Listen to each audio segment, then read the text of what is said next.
Depuis 5 ans, Procter & Gamble et le service de la promotion économique de Genève organisent conjointement une rencontre annuelle entre chefs d'entreprise. Leitmotiv de ces rendez-vous, l'innovation. Cette année, la discussion a porté sur l'impact de l'innovation digitale sur les comportements. On a commencé par faire de l'open innovation, puis on a parlé d'innovation durable, on a ensuite parlé d'innovation marketing, d'innovation leadership. Mais c'est vrai qu'aujourd'hui, l'innovation dans le secteur IT, donc l'innovation digitale, prend le pas dans la vie de tous les jours et dans la vie du travail. Internet et les réseaux sociaux permettent aujourd'hui aux entreprises de rester proches de leurs consommateurs, de cerner leurs besoins et ainsi développer les produits de demain. Dans ce domaine, Genève fait figure de précurseur.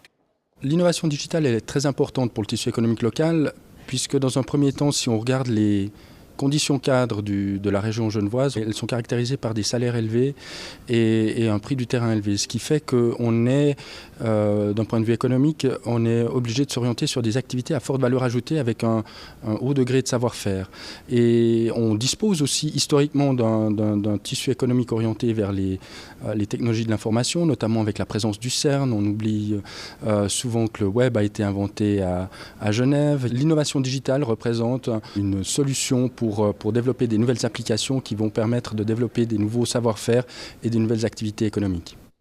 Véritable plateforme d'échange, cette rencontre contrecarre l'idée d'une opposition entre multinationales et entreprises locales.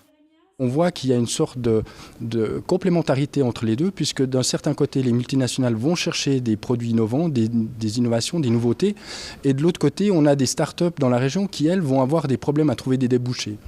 Or, on se retrouve à créer des liens et des ponts. On voit que c'est gagnant-gagnant. C'est gagnant et pour les multinationales qui sont installées dans la région, et c'est également gagnant pour le tissu économique local qui, lui, va trouver des nouvelles opportunités d'affaires. On dit souvent de l'économie genevoise que c'est un peu le millefeuille, où il y a différentes couches qui ne se parlent pas entre elles.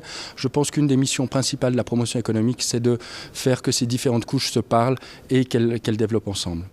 Ici, petites et grandes entreprises se côtoient et échangent conseils et idées. Au rendez-vous de cette session, le directeur commercial de Facebook pour le Royaume-Uni, le directeur des centres d'innovation de Hewlett-Packard ou encore les représentants de start-up prometteuses.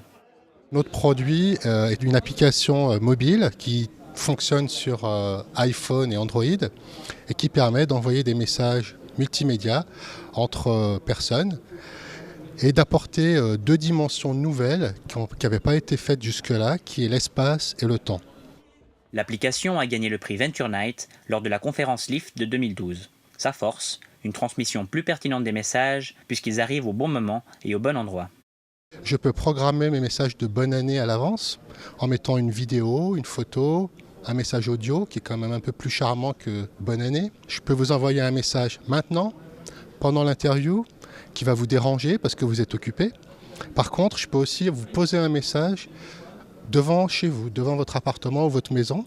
Et en fait, vous ne le recevrez que quand vous arriverez à proximité du lieu. Cette 5e session s'est tenue le mardi 5 février au Geneva Business Center de Procter & Gamble. Une rencontre qui a sans doute fait germer de nouveaux projets.